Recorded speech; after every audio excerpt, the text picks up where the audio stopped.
Good morning, good morning. দেখো বন্ধুরা, আমি নিজে আবার ব্লাউজ কেটে মানে অনেক দিন বলবো না, অনেক বছর বাদে কাটিং করে ব্লাউজ করার চেষ্টা করলাম। তা করেছি, মোটামুটি দেখলাম যে ভুলিনি, জিনিসটা হয়েছে। দেখো, তোমরাও দেখো আমি কতটা পেরেছি। এই দেখো, কাপড়টা খুবই ছোট ছিল, প্রথমেই ধরলাম একটা ছোট্ট কাপড়ে।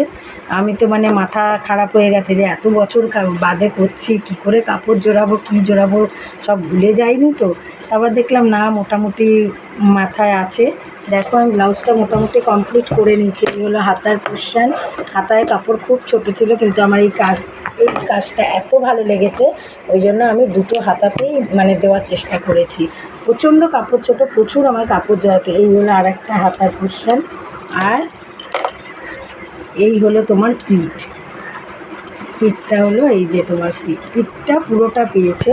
পিঠে কোনো জোড়া লাগাতে হয়নি, কিন্তু হাতটা জোড়া লাগাতে হয়েছে। এই যে তোমার হয়ে গেছে, ব্লাউজটা কমপ্লিট করেছি, কালকেরই ধরেছি। আজকে সকালে বসে কিছুটা কমপ্লিট করেছি, শুধু বাকি আছে। প্রচণ্ড কাপড় জোড়া লেগেছে, ছোট ছোট ক্ষুদ্র ক্ষুদ্র কাপড় জোড়া। দেখতেই পাচ্ছ যেখানে একটা পোর্শন মানে প্রচণ্ড ছোট কাপড় ছিল, এটা করা মানে অসম্ভব হয়েছিল। তাও চেষ্টা করলাম, হয়েছে। সবই হয়ে গেছে, শুধু এবার বোতাম পট্টি হবে, আর এই গলার হেমের কাপড়টা বসবে। আর পিঠে তো কিছু বসবে না, কেন পিঠ এরকম আছে, আর এই সাইডটা এই নিচটা বসবে। তারপরে তোমাদের দেখাবো যে ব্লাউজটা কেমন হলো। হ্যাঁ, তারপরে তোমরা কমেন্টে জানিও প্লিজ যে কেমন হলো, ভালো ফিটিংস হয়েছে কি হয়নি।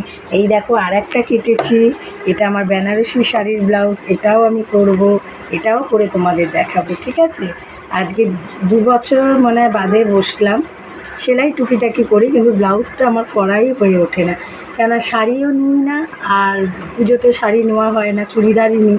ও শাড়ি পরা হয় না, শাড়িগুলো কেটে কেটে বেকার পরে কামিজ করি, লেহেঙ্গা করি, ওই জন্য শাড়ি পরা হয় না। কিন্তু এবারে শাড়ি নিয়েছি, তাই এবারে ব্লাউজটা ফিটিং হয়েছে। এবার এটা ধরবো, এটাও তোমাদের দেখাবো করে।